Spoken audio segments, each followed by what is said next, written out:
Thank you very much. And first of all, I would like to take this opportunity to greet you all and welcome you all. And also, I would like to take this opportunity to thank the organizers, helpers, sponsors who worked very hard arranging my trip here in Twin City. It is a great joy for me to visit this place because I have been here a number of times and it's very beautiful in many ways. So I'm very happy to be once again here in Twin City. And then tonight I've been asked to speak about the environment in perspective, Buddhist perspective. So for this I see that the most important thing is that the life is precious. Because the life is very precious from our own point of view. I mean, life that which we have is very precious. Because we always worry about losing this life. We worry about fall sick, or we worry about somebody may attack us. We worry something may happen to us. And so therefore, we make every effort to save our life. So our life is very precious. There is no more precious than one's own life. Not from the religious point of view, but even in the worldly point of view, the life is most precious. And likewise, everyone, every human being, every living being, also they think their own life is very precious. And we do not want to lose this life. We wish to sustain and continue as long as possible. And so therefore, it is very important the environment and life are connected to each other. So therefore, I think it's very, very important to think about this.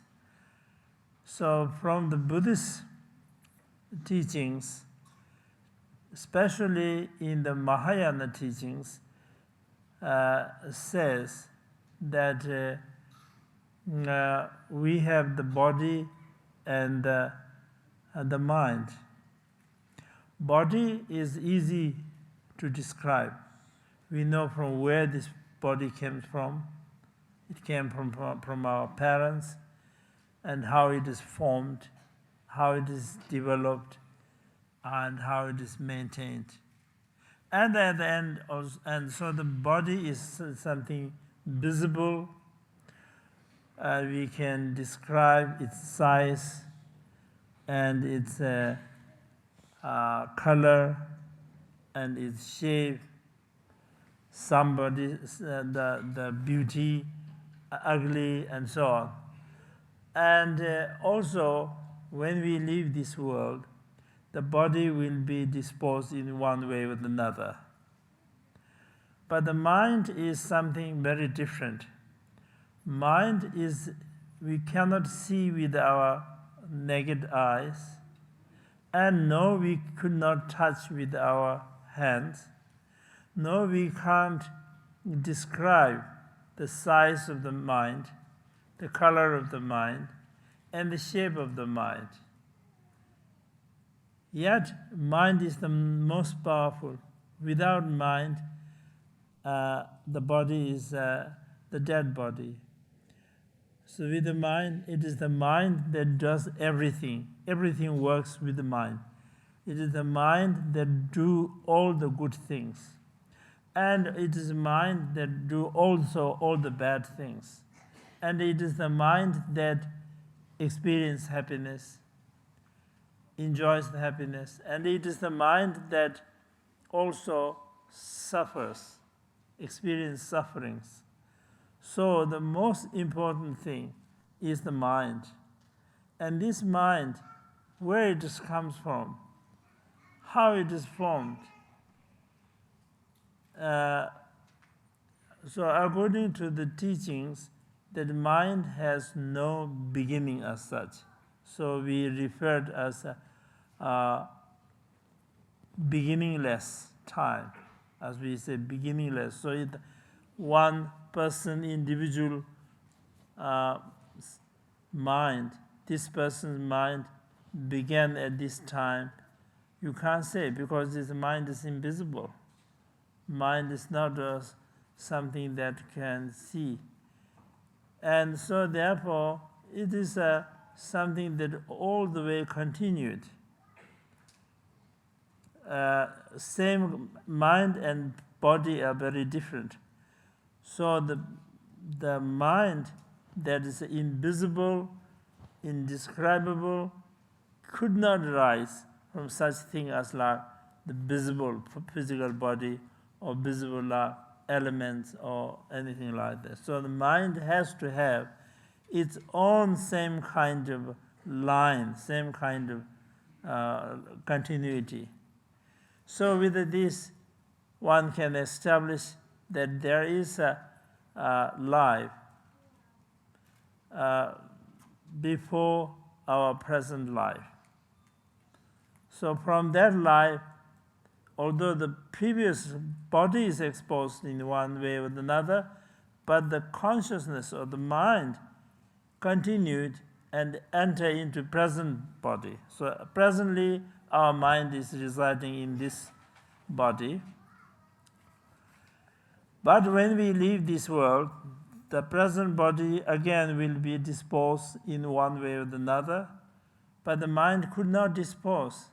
Mind cannot be cremated or buried or something could not happen because it is invisible. Invisible could not make it disappear. So this very powerful mind again continues and enters into another life. So that with that we can establish future lives. So this goes on, as I'm sure many of you are already familiar. We call the wheel of life. The wheel of life means the wheel turns, and then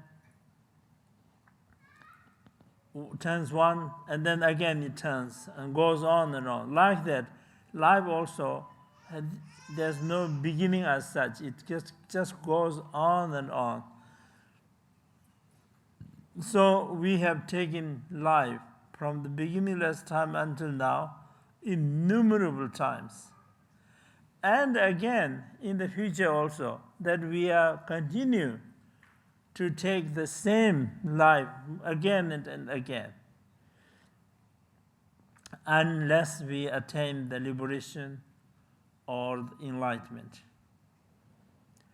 And so therefore the life goes on all the time.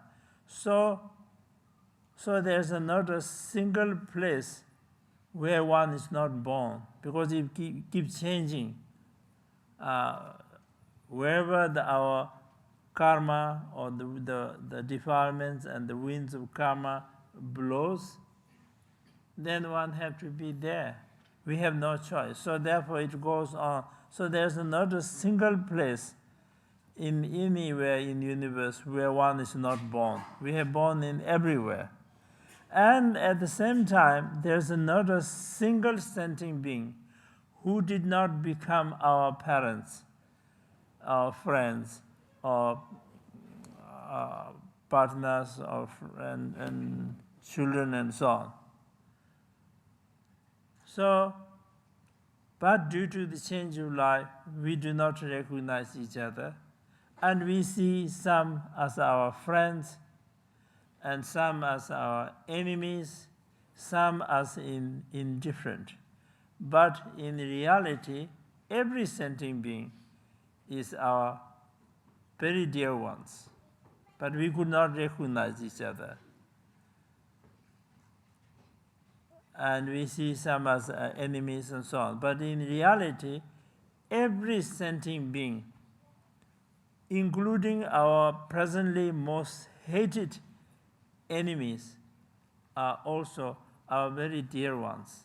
It's just because we could not recognize each other. And so therefore, not only the life is precious for yourself, but also the life is precious for every living being. Tiny, almost invisible insects or worms, up to the gods. Every life is very precious. So this, I think, is most important to realize, everybody, that the life is very precious, because life is precious to oneself, so therefore life is precious for the others also. It's just like when you think, when you reciprocate, when you think about your own feelings, we can learn from how every individual also has the same kind of feelings. And so therefore, we have to think the life is precious and how to protect, how to make life this. So this then expand. Now, if the life is precious, then we must protect where we live. We could not leave the place where there's no water, no trees, and so on. So therefore, whole environment problems are connected with the life. And the Lord Buddha is one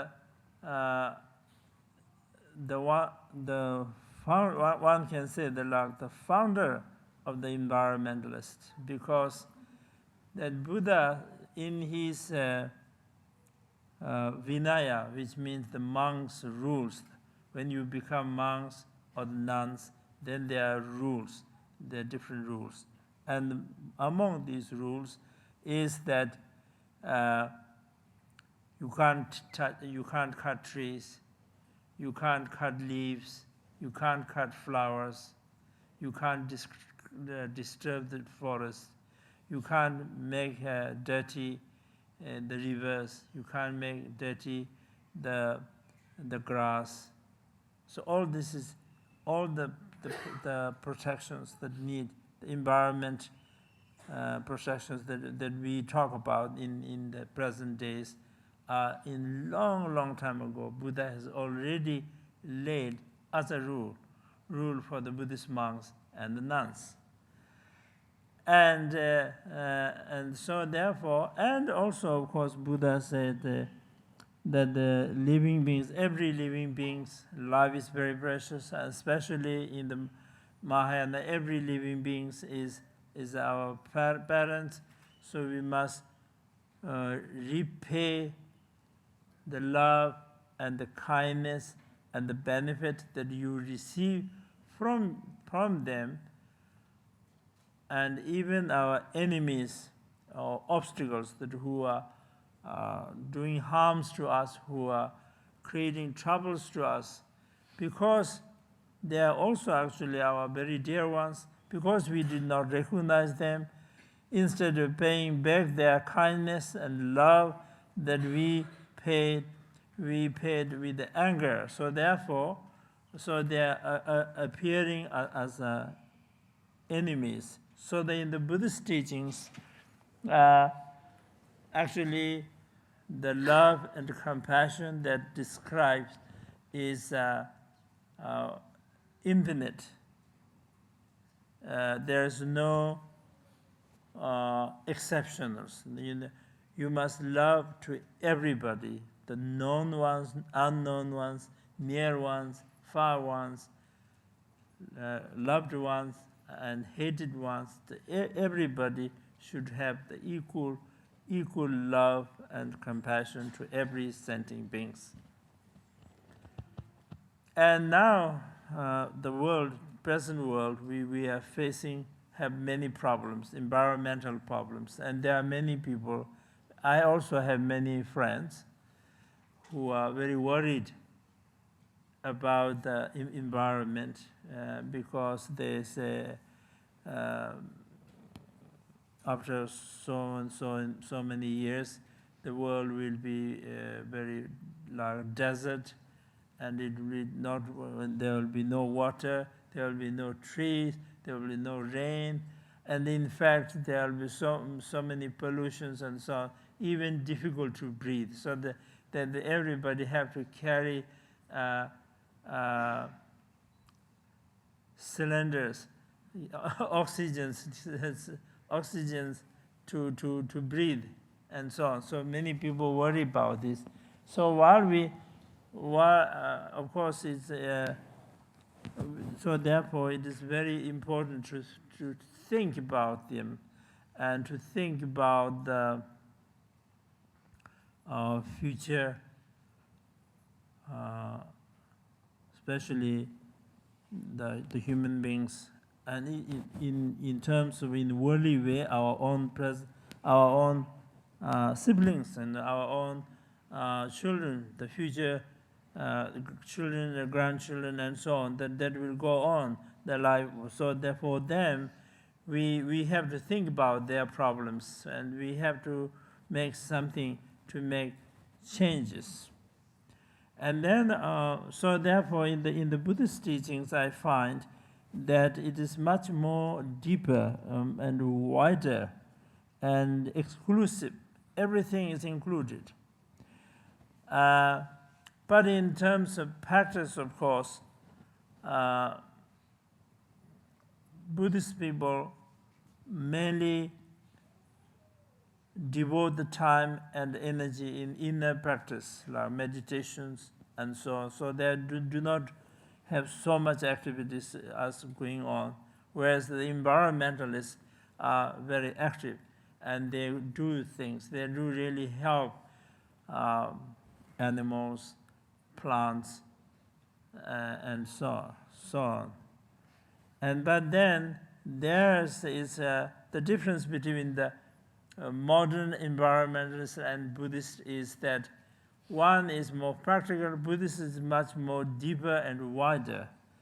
Because the modern environmentalists, although they consider life is precious, and they consider it's important, so they are very active. They literally, they don't just talk about, but they really actively go in the field and practice. But then it's not total.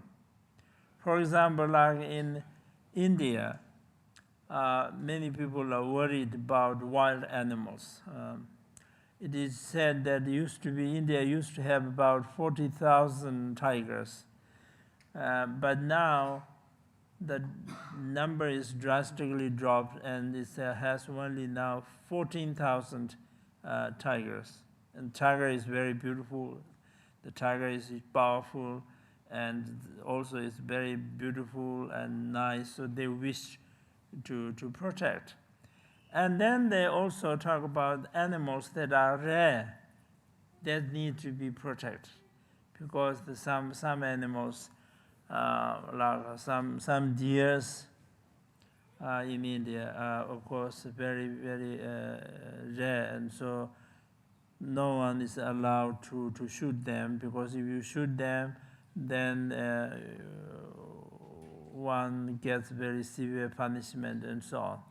So those are very good things. They are, of course, very good. We, of course, fully support. But it's not just, we are not just need to protect the rare animals and the beautiful animals. The life is for everybody. But there's no environmentalist who says that we need to protect the mosquitoes. Because the mosquitoes are very ugly. And also they are very noisy. They disturb you, and they bite you. and painful, and not only they carry disease.